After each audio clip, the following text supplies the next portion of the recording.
Hello बच्चों, welcome to trending tutor. स्वागत है आपका एक बार फिर से ट्रेंडिंग ट्यूटर पे। एंड आई होप आप सब बहुत ज़्यादा मज़े में होंगे और आपकी तैयारी भी बहुत अच्छी चल रही होगी, है ना। तो जल्दी से बताओ आपकी कितनी तैयारी हो चुकी है, कितना परसेंट आपने सिलेबस कवर कर लिया है। और सबसे इम्पोर्टेंट चीज़, इस सैटरडे को आपका टेस्ट है केमिकल रिएक्शन एंड इक्वेशंस का।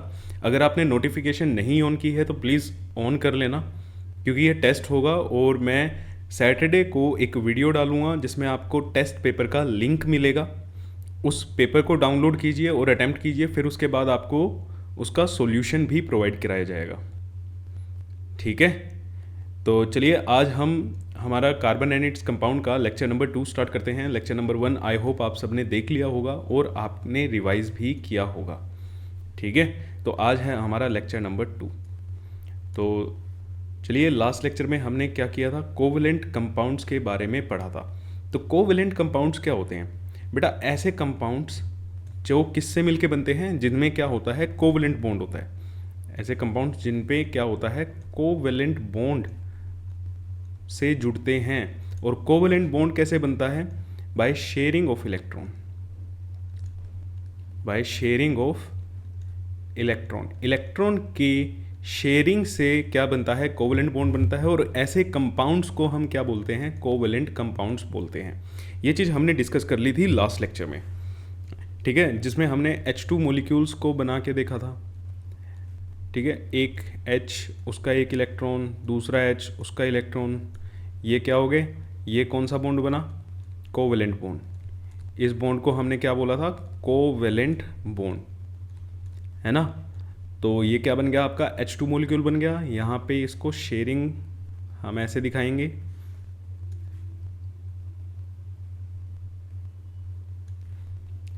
ठीक है। तो ये H2 मॉलिक्यूल आपका बन चुका है। ठीक है, ऐसे ही आपने O2 बनाया था। O2 में क्या था, डबल था। तो O2 को हमने क्या बोला था, ये क्या है, डायावेलेंट है। O2 क्या है, डायावेलेंट है। N2 बनाया था, N2 क्या था, ट्राईवेलेंट था, है ना। तो एक नाइट्रोजन ने अपने 3 इलेक्ट्रॉन शेयर किए थे, तो वो क्या था, ट्राईवेलेंट था। अब ऐसे ही अगर मैं एक और मॉलिक्यूल बनाए, अभी तो हमने सेम के साथ बनाया है, ठीक है। अगर मैं बनाता हूँ CH4, ठीक है, क्या बनाते हैं, CH4। अब CH4 में कैसे बनेगा, ठीक है, एक कार्बन है और हाइड्रोजन कितने हैं, 4 हैं। तो देखो बेटा, ये आपका क्या रहेगा, सेंटर में रहेगा, तो इसको हम बोलते हैं सेंट्रल एटम। ये क्या है, सेंट्रल एटम। हाइड्रोजन क्या है आपका, सब्सिडरी एटम। हाइड्रोजन क्या है आपका, सब्सिडरी एटम। सब्सिडरी एटम मतलब जो सेंट्रल एटम के आसपास रहेगा, जो उसे बॉन्ड बनाएगा। अब हाइड्रोजन की वैलेंसी कितनी है, वैलेंस इलेक्ट्रॉन हाइड्रोजन पे कितने होते हैं, 4, 1, 2, 3, मतलब एक हाइड्रोजन पे एक होता है, तो 4 हाइड्रोजन पे कितने हो गए, 4 हो गए। ठीक है, तो चारों हाइड्रोजन के हमने वैलेंस इलेक्ट्रॉन बना दिए।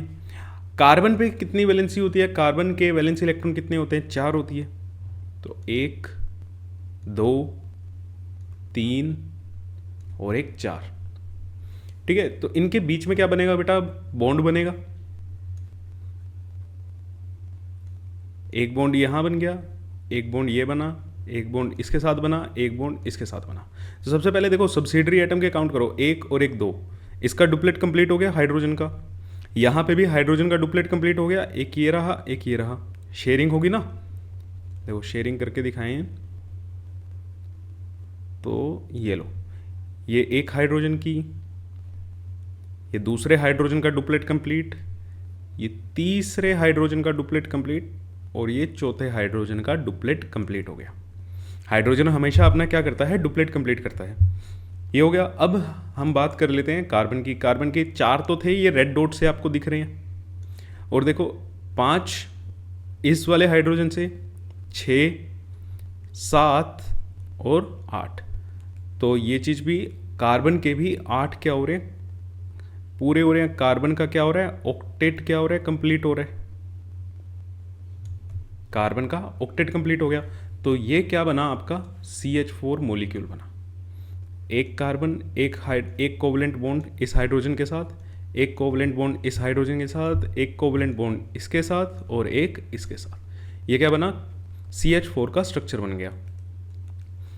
ये आपका CH4 का स्ट्रक्चर ये तैयार है।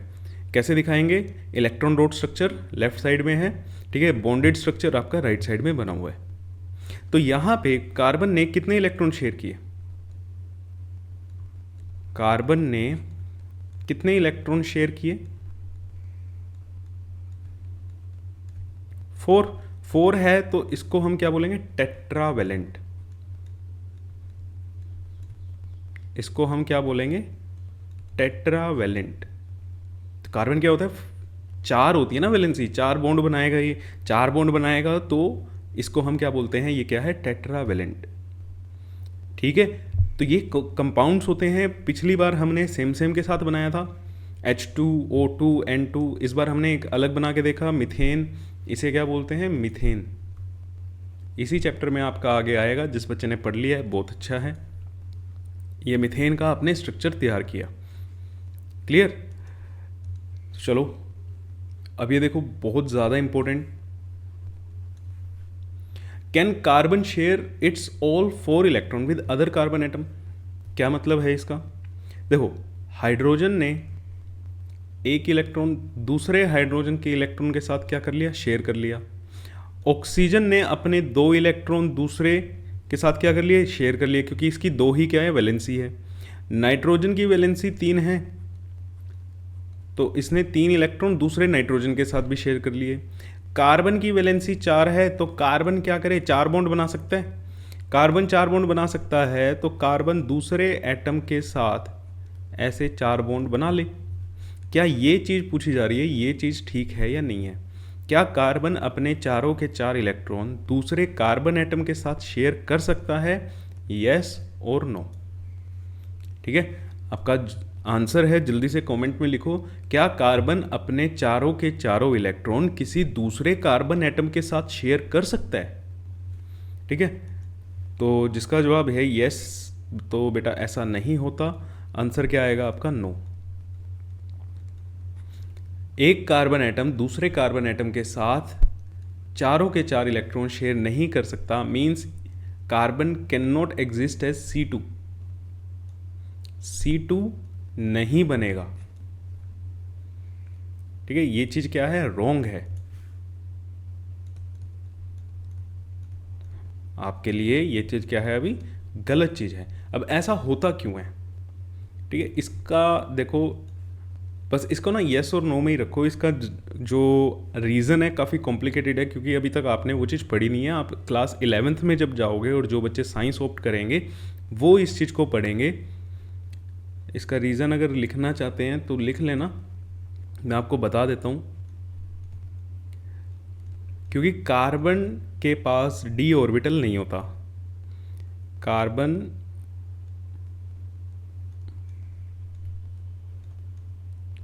does not have d orbital. अब ये ऑर्बिटल का कॉन्सेप्ट आपने नहीं पढ़ा हुआ, और ना ही आपके सिलेबस में है। ऑर्बिटल का कॉन्सेप्ट आता है क्लास 11th में, तो इसका रीज़न ही होता है। बस अभी के लिए आपको क्या याद रखना है, ठीक है, ये जो चीज़ है, ठीक है, ये क्या है बेटा, ये ना एक्स्ट्रा ज्ञान है। ठीक है, ये क्या है, एक्स्ट्रा ज्ञान है।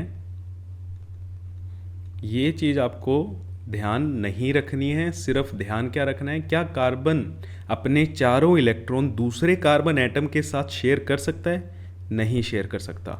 या इसको किस फॉर्म में पूछा जा सकता है, क्या C2 एग्जिस्ट करता है, C2 does not exist.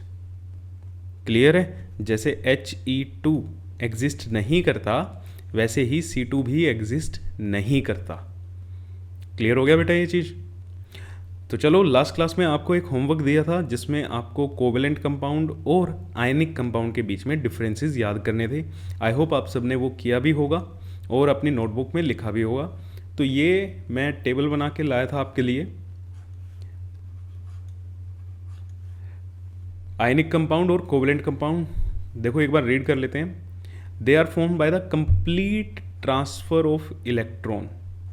Ionic compound की डेफिनेशन ही क्या कहती है कि आयनिक कंपाउंड में एक एटम का इलेक्ट्रॉन दूसरे एटम के पास चला जाएगा, ठीक है, जबकि यहाँ पे ऐसा नहीं होता। They are formed by the mutual sharing of electron.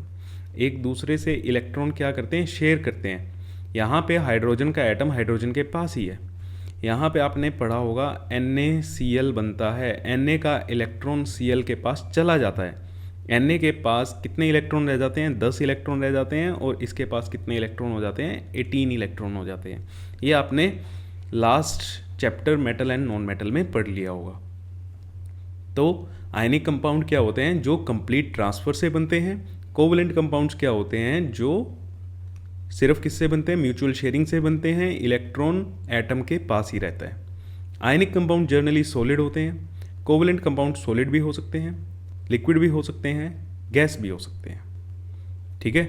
जैसे सॉलिड का एग्जांपल लें, I2 आयोडीन सॉलिड है, ड्राई आइस, ठीक है। इसको अगर मैं नेक्स्ट पेज पे लिख दूं तो कोवलेंट कंपाउंड में जो सेकंड पॉइंट था हमारा, सॉलिड हो सकते हैं भैया, ठीक है। सॉलिड क्या होगा, I2 आयोडीन सॉलिड फॉर्म में है। लिक्विड ब्रोमीन, ये लिक्विड होता है। गैस तो बहुत सी होती हैं, कार्बन है, ठीक है, हाइड्रोजन है, ये भी क्या है, गैस है। क्लियर हो गया। CO2 है, गैस है। हाइड्रोजन नहीं याद रखनी, हाइड्रोजन से बोर हो गए हो, कोई अलग एग्जांपल याद रखना है। कार्बन डाइऑक्साइड है, गैस है, कोवलेंट कंपाउंड है। क्लियर है ये चीज़। तो चलो देखो नेक्स्ट क्या लिखा हुआ है, melting and boiling point of ionic compound are quite high. इनका मेल्टिंग पॉइंट, बॉइलिंग पॉइंट क्या होता है, काफ़ी ज़्यादा हाई होता है, ठीक है। क्यों होता है, इसका रीज़न क्या है, why melting and boiling point of ionic compound are high. Reason लिखा हुआ है, due to strong forces of interaction between the ions, या स्ट्रॉन्ग इंटरमोलिकुलर फोर्सेज जो होते हैं। स्ट्रॉन्ग क्या होते हैं, इंटरमोलिकुलर फोर्सेस। अब मैं यहाँ पे आपको एक चीज़ बताता हूँ, इंटरमोलिकुलर फोर्सेस और इंट्रामोलिकुलर फोर्सेस क्या होते हैं, ठीक है। एक होते हैं बेटा इंटरमोलिकुलर,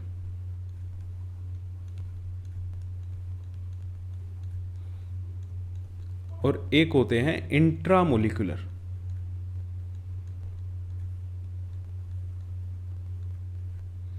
जैसे आपने आयनिक कंपाउंड क्या पढ़ा है, आयनिक कंपाउंड आपने NaCl पढ़ा। अब एक NaCl में, इनमें आपस में बॉन्ड बना हुआ है, ये एक NaCl का मॉलिक्यूल हो गया, एक और ऐसे ही NaCl का मॉलिक्यूल होगा,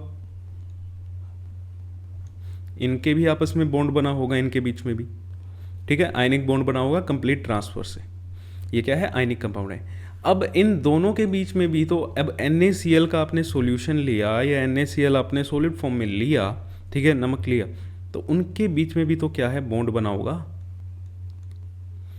एक ही एटम में आपने एक पीस भी ले लिया है आयोडीन का, छोटा सा एक क्रिस्टल भी ले लिया, उसमें भी बहुत सारे एटम होंगे ना, उसमें भी तो बहुत सारे एटम होंगे। तो एटम्स के बीच में, एक एटम और दूसरे एटम के बीच में जो फोर्सेस होते हैं उन्हें कहते हैं इंटरमोलिकुलर फोर्सेस। उन्हें क्या कहते हैं, इंटरमोलिकुलर फोर्सेस। और ये जो है NaCl, ये वाला जो है, इसे हम कहते हैं इंटरमोलिकुलर, इंट्रामोलिकुलर, उसके बीच में। अब जैसे हमने CO2 की बात की, एक CO2 मॉलिक्यूल, दूसरा CO2 मॉलिक्यूल, इन दोनों के बीच में जो फोर्सेस हैं वो क्या हैं, हमारे इंटरमोलिकुलर हैं। अब CO2 तो बेटा ऐसे बनता है ना, यहीं पे बना देते हैं। CO2 तो ये है, ये जो फोर्सेस है एक CO2 मॉलिक्यूल में, ये क्या है, हमारे इंट्रामोलिकुलर। ये क्या है, हमारे इंट्रामोलिकुलर। तो मैंने ना एक शॉर्ट भी डाला था YouTube पे, ठीक है, उसमें आपने देखा होगा कि उसमें ना ऑप्शंस में ही ये दिक्कत थी, कहीं पे इंटर लिखा हुआ था, कहीं पे इंट्रा लिखा हुआ था। तो आयनिक कंपाउंड जो होते हैं, आयनिक कंपाउंड के अंदर ये फोर्सेस क्या होते हैं, स्ट्रॉन्ग होते हैं। ये फोर्सेस क्या होते हैं, स्ट्रॉन्ग होते हैं। कोवेलेंट कंपाउंड में ये फोर्सेस क्या होते हैं, वीक होते हैं। कोवेलेंट फोर्स नहीं है ये कोवेलेंट बॉन्ड नहीं है, ठीक है। ये जो फोर्सेस ऑफ अट्रैक्शन है ये वीक है। अभी देखो मैं और ज़्यादा इसको क्लियर करता हूं, दोबारा बनाते हैं हम CO2 का स्ट्रक्चर। एक CO2 मॉलिक्यूल ये हो गया और दूसरा CO2 मॉलिक्यूल यहाँ पे। इन दोनों के बीच में जो फोर्सेस होंगे, ठीक है, इन दोनों के बीच में जो फोर्सेस होंगे ये क्या हैं, हमारे वीक होते हैं। ये वीक हैं, weak forces of attraction. FOA का मतलब फोर्सेस ऑफ अट्रैक्शन। ये जो है, ये जो बने हुए हैं ये क्या है, आपके कोवेलेंट बॉन्ड। ये क्या है, आपके कोवेलेंट बॉन्ड। ये तो स्ट्रांग होते हैं। कोवेलेंट बॉन्ड को मत बोल देना बेटा कोवेलेंट बॉन्ड स्ट्रांग बॉन्ड नहीं है। कोवेलेंट बॉन्ड तो स्ट्रांग बॉन्ड है, बट जो ये वीक फोर्सेस ऑफ इंटरेक्शन जो होते हैं एक मॉलिक्यूल और दूसरे मॉलिक्यूल में, ये वीक होते हैं, ठीक है। इसके कारण अब कोवेलेंट कंपाउंड में ये वीक होते हैं, आयनिक कंपाउंड में मैंने NaCl में क्या लिखा है यहाँ पे, स्ट्रांग होते हैं। तो इसी के कारण मेल्टिंग और बॉइलिंग पॉइंट में क्या होता है, डिफरेंस होता है कि आयनिक कंपाउंड का मेल्टिंग और बॉइलिंग पॉइंट ज़्यादा होता है और कोवेलेंट कंपाउंड का मेल्टिंग और बॉइलिंग पॉइंट बहुत कम होता है। आपको क्लियर है, ठीक है। मैं वहाँ पे ये पॉइंट नंबर डाल देता हूँ कि हमने थर्ड पॉइंट यहाँ पे डिस्कस किया है। क्लियर, समझ आ रहे हैं, डिफरेंसेस समझ आ रहे हैं। Next, they are soluble in water but insoluble in organic solvent. भैया जो देखो एक कॉन्सेप्ट रहता है सिंपल सा, लाइक डिसोल्व लाइक, जो जैसा है वो वैसे में ही क्या होता है, सोल्युबल होता है, ठीक है, वो उसी चीज़ में घुलेगा। अब क्या होता है, आयनिक कंपाउंड क्या होते हैं, पोलर होते हैं। आयनिक कंपाउंड क्या होते हैं, पोलर होते हैं। एक पॉजिटिव पोल बनता है बेटा इसमें और एक नेगेटिव पोल बनता है ना। तो अगर मैं फोर्थ पॉइंट यहाँ पे हम फोर्थ पॉइंट के बारे में लिखें तो फोर्थ पॉइंट में क्या है, लाइक डिसोल्व्स लाइक, जो जैसा है वो वैसे में ही घुलता है।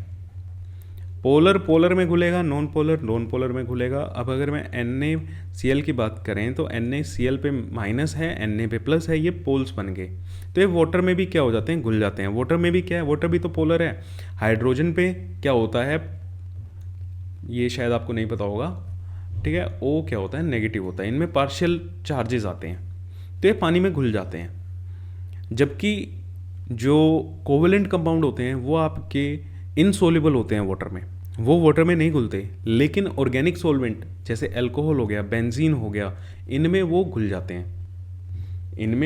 जाते हैं, ठीक है। लेकिन आप मेरे को एक इसका एक्सेप्शन बता देते हो कि कोई कोवेलेंट कंपाउंड होगा और वो पानी में घुल जाए, क्या आपने देखा है, ठीक है। फोर्थ पॉइंट में covalent compound soluble in water, क्या आपने रियल लाइफ में, अपनी लाइफ में अभी तक कुछ एक्सपीरियंस किया है ऐसा?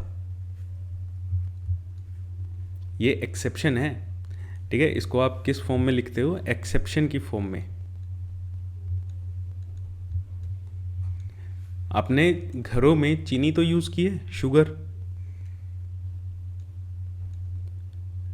Sugar dissolves in water. चीनी पानी में घुलती है या नहीं घुलती, घुल जाती है ना बेटा। तो शुगर क्या है, एक कोवेलेंट कंपाउंड है। शुगर का फॉर्मूला क्या होता है, वो क्या होती है, सुक्रोज होती है। आप जो यूज़ करते हो वो ग्लूकोज नहीं है। शुगर एक तरह का क्या है, कार्बोहाइड्रेट है। कार्बोहाइड्रेट भी कौन सा, सुक्रोज। और जिसका फॉर्मूला क्या होता है, C12H22O11। तो शुगर का फॉर्मूला ये होता है। अब शुगर पानी में घुल रही है या नहीं घुल रही, घुल जाती है। यूरिया यूरिया भी घुल जाता है।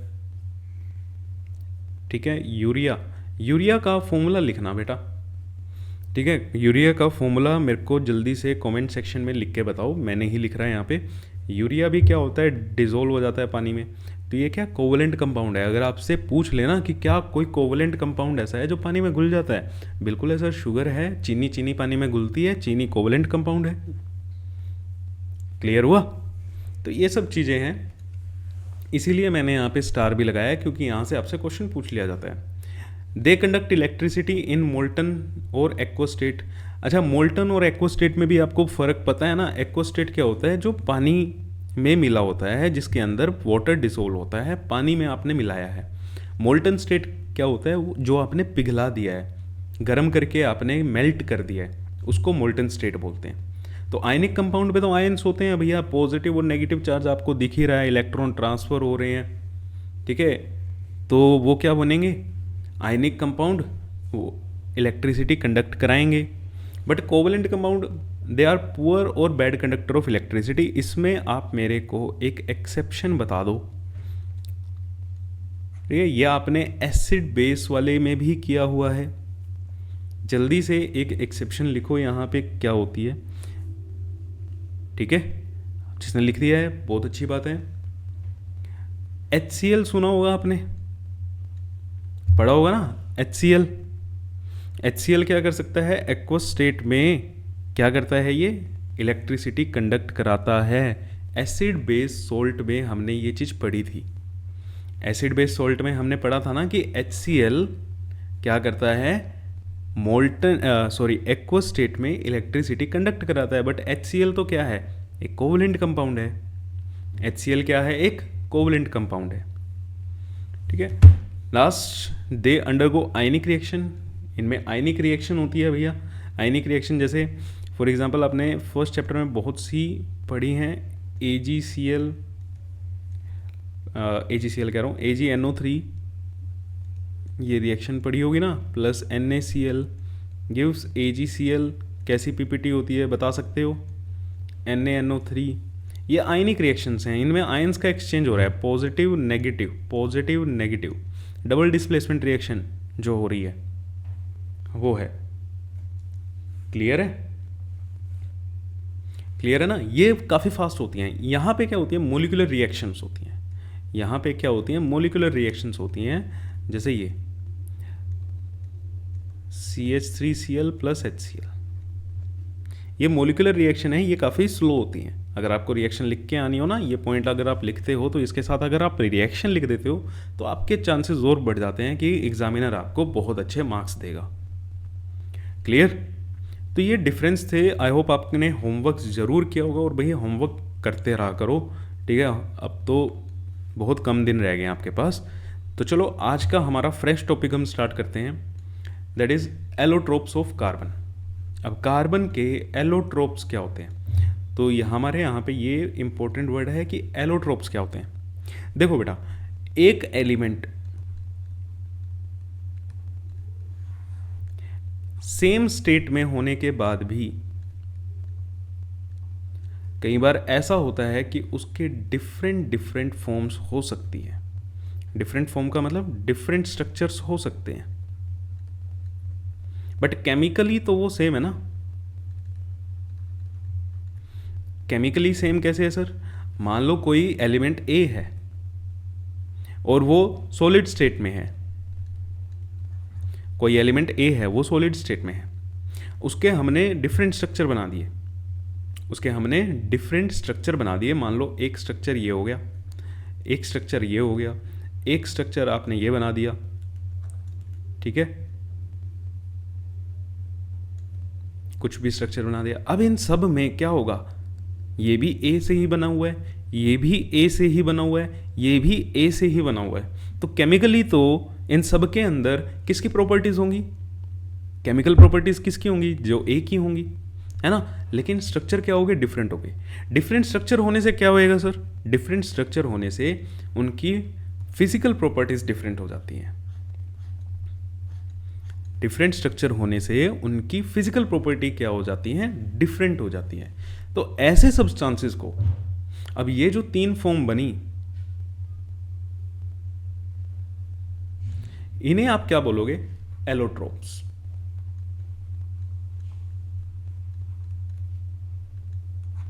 इन्हें क्या बोलेंगे हम? एलोट्रोप्स। तो एलोट्रोप्स समझ आया आपको क्या होते हैं? एलोट्रोप्स क्या होते हैं? कोई एलिमेंट अगर डिफरेंट डिफरेंट स्ट्रक्चर्स में एग्जिस्ट करता है, सेम स्टेट में होने के बाद भी, मतलब अगर सॉलिड है तो सॉलिड के बाद भी वो अलग अलग स्टेट में है, सॉलिड के बाद भी सॉरी वो अलग अलग स्ट्रक्चर है। जैसे अगर हम यहाँ पे कार्बन की बात कर रहे हैं तो कार्बन, ठीक है, सॉलिड हो गया, सॉलिड में होने के बाद वो अलग अलग स्ट्रक्चर बना दे। ठीक है, आपने क्लास 8 में 2-3 चीज़ें पढ़ी होंगी। कोक पढ़ा होगा। कोक होता है वो क्या है? कार्बन ही तो है। कोक क्या है? कार्बन है। चारकोल पढ़ा होगा क्लास 8 में। एक चैप्टर आता है ना, कौन सा चैप्टर आता है वो, शायद कोल एंड पेट्रोलियम करके एक चैप्टर आता है, उसमें आपने ये सब चीज़ें पढ़ी होंगी। तो कोक हो गया, चारकोल हो गया, ये भी तो क्या है? कार्बन की फॉर्म है। ये भी सॉलिड है, ये भी सॉलिड है। दोनों के दोनों ही क्या है? सॉलिड है। और दोनों के दोनों ही किससे मिलके बने हुए हैं? कार्बन से। तो इनकी केमिकल प्रॉपर्टी सेम है, डिफरेंट क्या है? फिजिकल प्रॉपर्टीज इनकी डिफरेंट होगी, स्ट्रक्चर क्या होंगे इनके? डिफरेंट होंगे। चारकोल अलग होता है, कोक अलग होता है। तो ऐसे कंपाउंड्स को हम क्या बोलते हैं? एलोट्रोप्स। ऐसे कंपाउंड्स को हम क्या बोलते हैं बेटा? एलोट्रोप्स बोलते हैं। तो ऐसा एलिमेंट के डिफरेंट कंपाउंड्स जिनकी फिजिकल प्रॉपर्टी क्या होंगी? डिफरेंट होगी, बट केमिकल प्रॉपर्टी क्या होंगी? सेम होंगी। अब केमिकल प्रॉपर्टी में यहाँ पे देखो, सेम मैं बोल रहा हूँ सेम, यहाँ पे एक वर्ड लिखा हुआ है आइडेंटिकल। आइडेंटिकल का मतलब 100% सेम नहीं होती, कुछ केमिकल प्रॉपर्टीज़ क्या होती हैं? सेम होती हैं। बट आपके लिए अभी इतना जानना कोई ज़रूरी नहीं है, तो चिंता मत करो। सिर्फ क्या चीज़ याद रखनी है? एलोट्रोप्स क्या होते हैं? ऐसे कंपाउंड्स जो एक ही एलिमेंट से मिलके बने होंगे, जिनका कॉन्स्टिट्यूएंट एक ही होगा, जिनकी फिजिकल प्रॉपर्टी अलग अलग हो सकती हैं, केमिकल प्रॉपर्टी क्या रहेंगी? सेम रहेंगी। ठीक है, डिफरेंट स्ट्रक्चर का मैंने मतलब समझा दिया। डिफरेंट स्ट्रक्चर होने से क्या होगा? डिफरेंट फिजिकल प्रॉपर्टीज होगी। तो ऐसे कंपाउंड्स को हम क्या कहेंगे? एलोट्रोप्स। अब ये एक स्क्वायर है या रेक्टेंगल है, ये सर्कल है, ये कुछ 4 पॉइंटेड स्टार है ना? तो ये क्या है? अलग अलग स्ट्रक्चर हो गए, लेकिन केमिकली तो क्या है? ये सब ए से ही मिलके बने हुए हैं। तो इनको हम क्या कहते हैं? एलोट्रोप्स। इनको हम क्या बोलते हैं? एलोट्रोप्स। तो अब एलोट्रोप्स भी देखो दो तरह के हो सकते हैं, दो तरह से क्लासिफाई करते हैं हम एलोट्रोप्स को।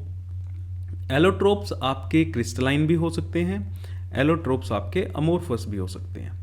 अब क्रिस्टलाइन और अमोर्फस में सबसे बड़ा डिफरेंस क्या आता है? ठीक है, जो अभी मैंने आपको एग्जांपल दिए थे ना, कोक, चारकोल, ये कार्बन के अमोर्फस एलोट्रोप्स हैं। ये कार्बन के अमोर्फस एलोट्रोप्स हैं। आपने सुना होगा एलोट्रोप्स का नाम लेते ही डायमंड, ग्रेफाइट,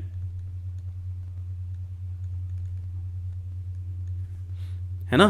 ये क्या है? ये डायमंड, ये कार्बन के क्रिस्टलाइन एलोट्रोप्स हैं और हमें यही पढ़ने हैं हमारे सिलेबस में। जस्ट आपको बता रहा हूँ, दो तरीके के होते हैं और इनमें डिफरेंस क्या होता है।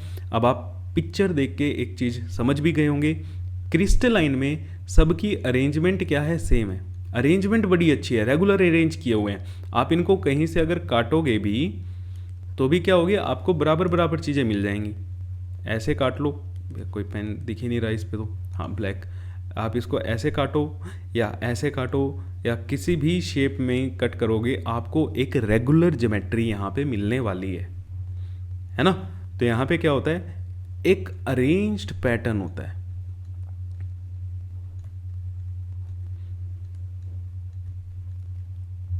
यहाँ पे क्या है? एक अरेंज पैटर्न है। अब यहाँ पे देखो, यहाँ पे अगर काटोगे, ज़रूरी थोड़ी है आपको सेम चीज़, दोनों की सेम ज्योमेट्री मिलेगी, एक जैसा शेप मिलेगा। ऐसे काटोगे नहीं ना, कहीं पे ज़्यादा कहीं पे कम। तो यहाँ पे इर्रेगुलर अरेंजमेंट होती है। यहाँ पे क्या होता है? Irregular arrangement.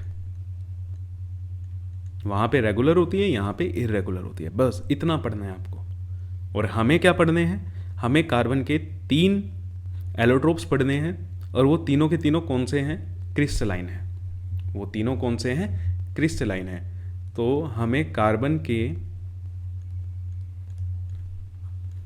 एलोट्रोप्स के बारे में पढ़ना है। आज की हमारी क्लास यही है।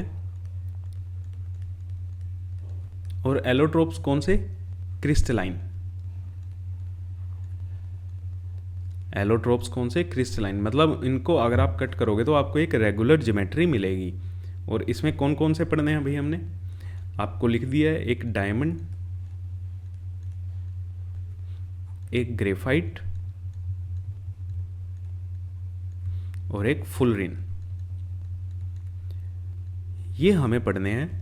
अच्छा, उसमें भी बता देते हैं, ये डायमंड और ग्रेफाइट जो हैं, डायमंड और ग्रेफाइट जो हैं ये नेचुरल हैं। डायमंड एंड ग्रेफाइट क्या है? नेचुरल। फुलरिन क्या है? सिंथेटिक। फुलरिन क्या है? सिंथेटिक है। ठीक है, तो वन बाय वन स्टार्ट करते हैं। फर्स्ट है डायमंड। ये ऐसे आपने डायमंड्स देखे ही होंगे, है ना? तनिष्क की ऐड आती रहती है और भी कंपनीज की ऐड आती रहती है। मैं किसी को प्रमोट नहीं कर रहा यहाँ पे। तो नेचुरली अकरिंग होते हैं ये, ठीक है ना? नीचे से अर्थ की क्रस्ट में से आप डायमंड को निकालते हो। अच्छा, एक चीज़ बता दूं, यहाँ पे बड़े शाइनी शाइनी से लग रहे हैं, ये बहुत शाइन कर रहा है। जब आप अर्थ की क्रस्ट से डायमंड निकालते हो तो अर्थ की क्रस्ट से जो डायमंड निकलता है वो शाइन नहीं करता। आप मेरे को इसका रीज़न बताओगे? इसका रीज़न ऑफ ब्रिलियंस। ब्रिलियंस का मतलब शाइन करना, कि इसमें जो इतनी चमक आ रही है, जो डायमंड इतना चमक रहा है, आपने सारी एड्स में भी देखा है, तो वो कैसे चमकता है? उसका रीज़न क्या होता है चमकने का? कमेंट सेक्शन में लिखो और मैं हिंट दे देता हूं आपको। फिजिक्स में आपने पढ़ा हुआ है, ठीक है? फिजिक्स में आपने इसी साल पढ़ा हुआ है बेटा, 10th की ही बात कर रहा हूं, ठीक है? तो diamond is the natural crystalline form of carbon. अभी हमने देखा भैया ये नेचुरल है, क्रिस्टलाइन है डायमंड की, and diamond is the purest form of carbon. Diamond is the purest form of carbon. Okay, ठीक है? तो इसका रीजन मेरे को बताना। रीजन कमेंट सेक्शन में लिखो, जो मैंने आपसे अभी क्वेश्चन पूछा है। नहीं पता चले तो इस पे सर्च जरूर करना। अब देखते हैं हमारा जो मेन काम है, स्ट्रक्चर ऑफ डायमंड। डायमंड का स्ट्रक्चर। अब हमारे यहाँ पे सिलेबस में अब यहाँ पे तो आपको बड़े अजीब अजीब से, ठीक है, जो मूवीज़ में दिखाते हैं वैसी शेप मिल रही है। हमारे में नहीं है सिलेबस में। हम जो पढ़ने वाले हैं बेटा, सीधा सादा सा क्यूबिक डायमंड के बारे में पढ़ने वाले हैं। किसके बारे में? Cubic diamond. मतलब डायमंड जो आपने निकाला उसको अगर आप क्यूब शेप में रख दोगे, एक क्यूब में रखोगे, तो वो कैसा रिजेंबल करता है, ठीक है? जब हम एक डायमंड को आपने अर्थ क्रस्ट से निकाला तो आप उसको क्यूब पे अगर, ठीक है, क्या कराओ, ओवरलैप कराओ, तो वो कुछ क्या प्रॉपर्टी शो करता है? जैसे क्यूब के ये कॉर्नर्स हैं, तो यहाँ पे क्या बैठा हुआ है? ये क्या है? कार्बन एटम है। ये कार्बन एटम है। इसको ऐसे लिख देते हैं, ये क्या है? कार्बन एटम है। तो डायमंड के अंदर, क्यूबिक डायमंड शेप में 8 कार्बन एटम जो हैं वो कॉर्नर पे होते हैं। हर एक कॉर्नर पे एक एक कार्बन एटम बैठा होता है। ये कलर कोडेड है, ठीक है? जैसे आपको फिगर में जिस कलर के दिख रहे हैं उसी कलर से मैंने लिख दिया है यहाँ पे। जो ये ब्लू से लिखे हुए हैं, ठीक है, 8 कार्बन एटम ब्लू लाइन से लिखे हुए हैं, ब्लू कलर से लिखे हुए हैं, तो ये ब्लू कलर से आपको जो फोटो में दिखाई दे रहे हैं वो चीज़ है, ठीक है? वो वाले एटम्स हैं, ताकि आपको परेशानी ना हो। 4 कार्बन एटम जो होते हैं वो बीच में होते हैं, रैंडमली अरेंज्ड। ये हो गया, ये 3 4, ये 4 कार्बन कैसे होते हैं? बीच में होते हैं। और 6 कार्बन फेस पे होते हैं। अब क्यूब के कितने फेस होते हैं? 6 फेस होते हैं ना। क्यूब के कितने फेस हैं? 6 फेस हैं। तो 1 2 3 4 5 और ये 6 कार्बन कहाँ अरेंज हैं? फेस पे। तो ये याद रखना क्यूबिक में कि कितने कार्बन एटम हमारे कॉर्नर पे होते हैं, कितने कार्बन एटम हमारे फेस पे होते हैं और कितने बीच में प्रेजेंट होते हैं। ठीक है, तो क्यूबिक डायमंड के बारे में आपके सिलेबस में था, ऐसा कुछ स्ट्रक्चर है। स्ट्रक्चर आपको नहीं बनाना आएगा, ठीक है, स्ट्रक्चर आपको नहीं बनाना आएगा। तो बस आपको ध्यान रखना है, आपसे पूछा जाएगा कि क्यूबिक डायमंड में कितने कार्बन एटम, ठीक है, इन बिटवीन होते हैं। तो 4 कार्बन एटम बीच में पड़े होंगे, रैंडमली अरेंज्ड, ठीक है, रैंडमली वो पड़े होंगे। 6 कार्बन एटम हर एक फेस पे। अब क्यूब का एक ये फेस है, 6 फेस होते हैं। इस फेस पे ये वाला जो है एक ये हो गया। ऊपर वाले फेस पे देखो, ये ऊपर वाला फेस हो गया, एक ये ऊपर वाले फेस का हो गया। ऐसे ही 6 फेसेस पे 6 कार्बन एटम होते हैं। 8 कॉर्नर्स पे, कॉर्नर वाले तो ब्लू कलर से बिल्कुल ही सिंपल विजिबल हैं, है ना। ये पीछे वाले फेस का हो गया, मतलब लेफ्ट साइड में आप कह दो, ये राइट वाले का हो गया, ये बैक साइड वाले का हो गया। क्लियर है। तो ऐसे आपको क्या करके दिखाना है, मतलब बना के नहीं दिखाना, जस्ट आपसे पूछेंगे तो वो चीज़ आपको बता देनी है। क्लियर। अब आपको बनाना क्या आएगा, अगर बनाना पूछ लें, ठीक है, डायमंड के अंदर सबसे इम्पोर्टेंट चीज़ याद रखना भैया, हर एक कार्बन एटम जो होता है वो 4 कार्बन एटम से बॉन्ड बना के रखा होता है। एक कार्बन एटम ने कितने कार्बन एटम से बॉन्डेड है, 4 कार्बन एटम से बॉन्डेड है। तो यहां पे अगर हम ज्योमेट्री की बात करें, यहां पे अगर हम ज्योमेट्री की बात करें तो वो जो होती है वो क्या होती है, टेट्राहेड्रल। कैसी होती है, शेप की बोलो या ज्योमेट्री बोलो, अभी के लिए टेट्राहेड्रल ज्योमेट्री होती है। टेट्राहेड्रल ज्योमेट्री में मतलब एक कार्बन एटम 4 कार्बन एटम के साथ क्या होता है, बॉन्ड बना के रखेगा। एक कार्बन एटम 4 कार्बन एटम के साथ बॉन्डेड होगा। ये जो ज्योमेट्री बनी, इस ज्योमेट्री को हम क्या कहते हैं, टेट्राहेड्रल। आपको ये बना के आना है। ये एक कार्बन एटम है, ये बीच वाला ग्रीन कलर का, ये भी एक कार्बन एटम है, और ये जो वाइट कलर के शो किए हैं ये सब भी क्या हैं, कार्बन एटम्स हैं। ये आपको बना के आना है। ये क्या है, आपकी एक टेट्राहेड्रल यूनिट है, 1 टेट्राहेड्रल यूनिट। और इन्हीं टेट्राहेड्रल यूनिट को रिपीट कर करके क्या बनता है, आपका डायमंड का स्ट्रक्चर बनता है।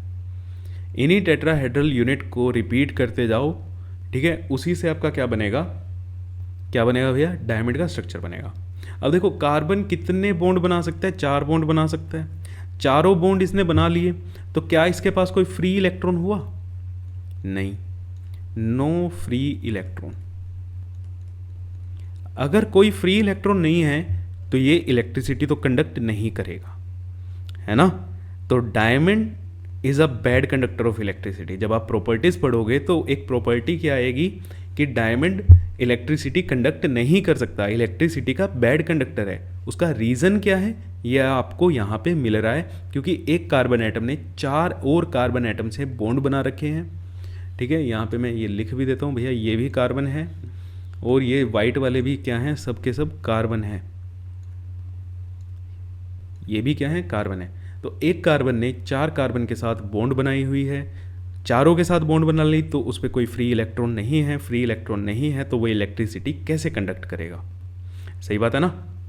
तो बस इतना ध्यान रखो, ये आपको बना के आना है। टेट्राहेड्रल यूनिट होती है, कैसी ज्योमेट्री है, टेट्राहेड्रल है, एक कार्बन एटम 4 कार्बन एटम के साथ अरेंज होता है, ध्यान रखना इस चीज़ को। तो कुछ प्रॉपर्टीज़ हैं, पढ़ लो भाई। क्या होता है, हार्डेस्ट होता है, सबसे हार्ड सब्सटेंस यही होता है, इसीलिए ये ना कटिंग वटिंग के लिए यूज़ किया जाता है, हार्ड होता है। इसीलिए आपने देखा होगा डायमंड कटर्स होते हैं, ठीक है ना, ग्लास काटने के लिए डायमंड का यूज़ किया जाता है, ड्रिल के लिए डायमंड का यूज़ किया जाता है। डायमंड की डेंसिटी क्या होती है, काफ़ी ज़्यादा हाई होती है। क्यों, क्योंकि देखो आप, एक कार्बन एटम 4 कार्बन एटम के साथ जुड़ा हुआ है और बहुत क्लोजली पास पास में जुड़े हुए हैं, तो इसके कारण इसकी डेंसिटी भी हाई होती है। मेल्टिंग पॉइंट बहुत ज़्यादा हाई होता है, लगभग 4000 के आसपास, 4200 के आसपास इसका मेल्टिंग पॉइंट होता है। ठीक है, अप्रोक्सीमेट वैल्यू आप चेक कर सकते हो, और लिख के तो आनी नहीं है, मेल्टिंग पॉइंट काफ़ी ज़्यादा हाई होता है इसका। Good conductor of heat, heat को कैसे ट्रांसफ़र करेगा भैया, एटॉमिक वाइब्रेशन से। एटम अपने प्लेस पे ही रहेंगे और ये वाइब्रेशन के कारण एनर्जी को क्या कर देते हैं, ट्रांसफ़र कर देते हैं।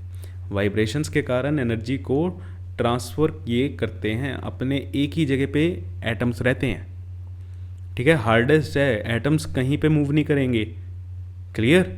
तो एटॉमिक वाइब्रेशन से क्या करता है, ये हीट को कंडक्ट कराता है। बैड कंडक्टर ऑफ इलेक्ट्रिसिटी है, ये हमने अभी देख लिया, क्योंकि इसके पास कोई भी फ्री इलेक्ट्रॉन नहीं है, ठीक है। तो ये डायमंड की कुछ प्रॉपर्टीज़ होगी। नेक्स्ट क्या है, यूजेस ऑफ डायमंड, भैया अभी बताया कि ग्लास को काटने के लिए यूज़ किया जाता है, ड्रिल में यूज़ किया जाता है, क्यों, क्योंकि ये सबसे हार्ड है, और ज्वेलरी तो इनकी बनती हैं, ठीक है। इसका रीज़न आप मेरे को बता दोगे, अच्छे बच्चे बनोगे और इसका रीज़न बताओगे। अब मैं क्यों नहीं बता रहा, ताकि आपको समझ आए कि साइंस कैसे कनेक्टेड होती है। इसका रीज़न आपको मिल कहाँ से रहा है, फिजिक्स से मिल रहा है। तो कितनी मज़ेदार बात है ना। अभी आप साइंस को ना बड़े अलग अलग तरीके से पढ़ते हो कि केमिस्ट्री अलग, बायो अलग, फिजिक्स अलग। बेटा ये सब साइंस है, ये इंटरकनेक्टेड होती है। तो जस्ट इसके लिए मैं आपसे कह रहा हूँ कि आप इसको मेरे को बताओ। नेक्स्ट है ग्रेफाइट। ग्रेफाइट आपने देखा होगा, वैसे तो इसको बहुत टाइम तक ना लेड बोलते रहे। ये बड़ी मिसअंडरस्टैंडिंग थी जब इसकी नीचे से निकाला गया ना अर्थ क्रस्ट से, तो ये लेड जैसा इसको नाम दे दिया गया कि लेड जैसा दिखता है, ठीक है, लेड जैसी प्रॉपर्टीज़ हैं तो लेड दे दिया गया। अभी भी हम इन पेंसिल्स को लेड पेंसिल्स बोलते हैं। एक्चुअल में ये क्या है, ग्रेफाइट है, ये लेड नहीं होता। ये क्या है, आपका ग्रेफाइट है, ठीक है। ये क्या होता है, ग्रेफाइट है। तो आपने अगर पेंसिल का ये सिक्का निकाला भी है तो आपको कलर तो देखो, आपको पता ही है ग्रेइश कलर का होता है। आप इसको हाथ में लोगे तो स्मूथ भी होता है, स्लिपरी भी होता है ना। ये 2 बार एक ही पॉइंट लिख दिए। ये क्या होता है, ब्रिटल होता है। ब्रिटल मतलब आसानी से टूट जाएगा ना, आसानी से क्या होएगा, टूट जाएगा। चमकदार भी होता है, लश्रस भी होता है, ये शाइनी सरफेस होता है इसका, ठीक है। लश्रस मतलब शाइनी, इसका क्या होता है, सरफेस होता है। तो चलो ग्रेफाइट की अब इम्पोर्टेंट चीज़ की जो बात है वो करते हैं। ग्रेफाइट का स्ट्रक्चर देखो कुछ ऐसा होता है, आपको यहाँ पे ये स्ट्रक्चर दिख रहा है। ये क्या है, अब देखना, ये एक लेयर ये है, एक लेयर ये है। इस लेयर को क्या बोलते हैं, इस लेयर को क्या बोलते हैं, ग्रेफीन। अभी लिखूंगा मैं, सब कुछ लिख देंगे, ठीक है। इसको क्या बोलते हैं, ग्रेफीन। तो ये भी एक दूसरी लेयर है ग्रीन वाली, एक ये ब्लू वाली तीसरी लेयर बन रही है। ये सब क्या है, अलग अलग लेयर्स हैं। एक लेयर के ऊपर दूसरी लेयर प्रेजेंट है, एक लेयर के ऊपर दूसरी लेयर प्रेजेंट है। तो each layer is called graphene. Structure देखो अलग है। अभी इसीलिए देखो एलोट्रोप्स में हमने यही तो बात की थी ना कि यार स्ट्रक्चर अलग होगा। अब ग्रेफाइट भी किससे बना हुआ है, ग्रेफाइट किससे बना हुआ है, कार्बन से ही तो बना हुआ है, ठीक है, मेड फ्रॉम कार्बन। लेकिन स्ट्रक्चर देखो, डायमंड भी किससे बना हुआ है, डायमंड भी आपका किससे बना हुआ है बेटा, कार्बन से बना हुआ है। डायमंड की स्ट्रक्चर अलग देखी, ग्रेफाइट की स्ट्रक्चर अलग देखी, है ना। तो यही तो एलोट्रोप्स हैं। एलोट्रोप्स में होता क्या है, स्ट्रक्चर अलग अलग होगी। वो भी सॉलिड फॉर्म में है, ये भी सॉलिड फॉर्म में है, वो भी कार्बन से बना है, ये भी कार्बन से बना है, स्ट्रक्चर अलग अलग है, इसीलिए तो एलोट्रोप्स बोलते हैं, ठीक है। इसीलिए ऐसे सब्सटेंस को क्या बोलते हैं, एलोट्रोप्स बोलते हैं। तो यहां पे ईच लेयर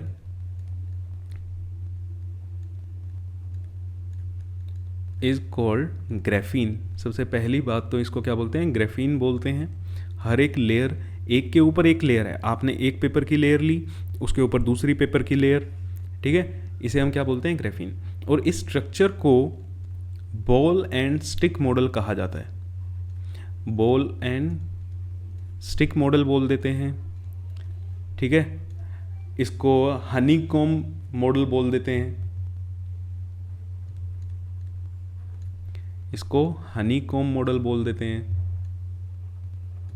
इसको हेक्सागोनल एरे बोल देते हैं, जो भी आप इसको नाम देना चाहो, किसी भी नाम से बोला जा सकता है। अब बॉल एंड स्टिक क्यों बोलते हैं, देखो ये जो है रेड कलर की, ये क्या बने रहे हैं, ये क्या है, कार्बन है, ये क्या है, कार्बन एटम है, इसको आपने क्या बोला, बॉल। और ये जो बॉन्ड बना हुआ है, ये बॉन्ड जो है, ये स्टिक की तरह जो ये बॉन्ड है, इसको कोवलेंट बॉन्ड को हमने क्या बोला, स्टिक। इसको क्या बोला है, stick.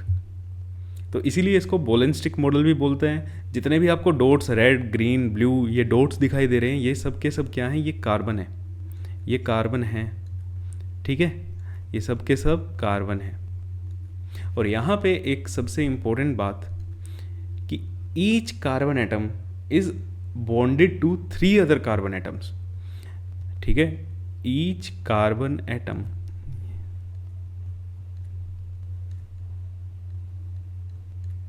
each carbon atom is bonded to 3 other carbon atoms।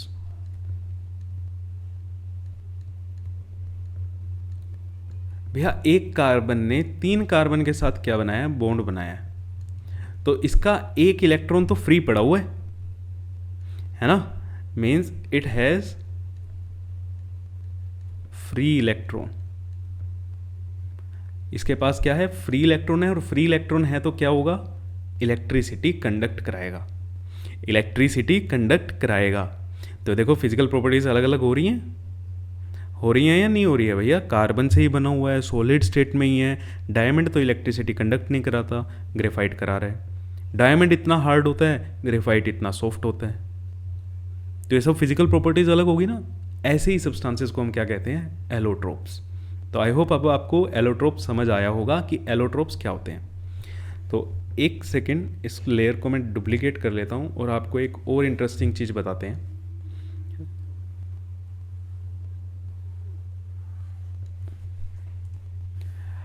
देखो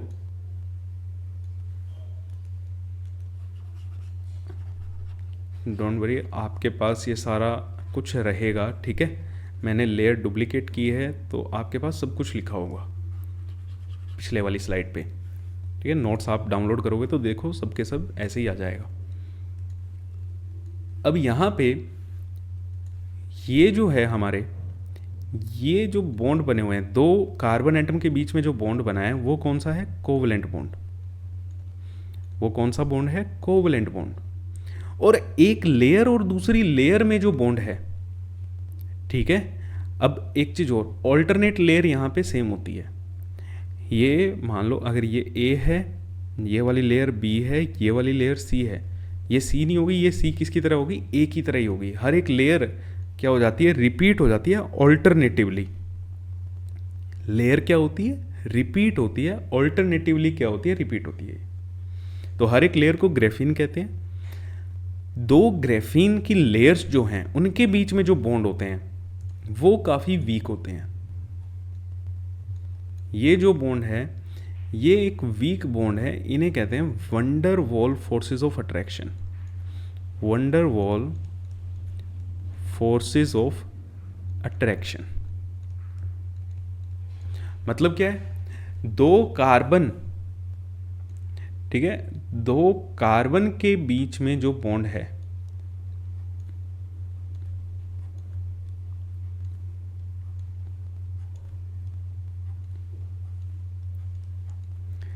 ये जो लेयर बन रही है, क्लियर, यहां पे जो ये लेयर बनेगी, एक लेयर ये होगी, इनके बीच में ये जो बॉन्ड्स हैं बेटा, ये क्या है, कोवेलेंट बॉन्ड है। ये क्या होते हैं, स्ट्रॉन्ग होते हैं। ये क्या होते हैं, स्ट्रॉन्ग होते हैं। अब ऐसे ही अगर दूसरी लेयर है,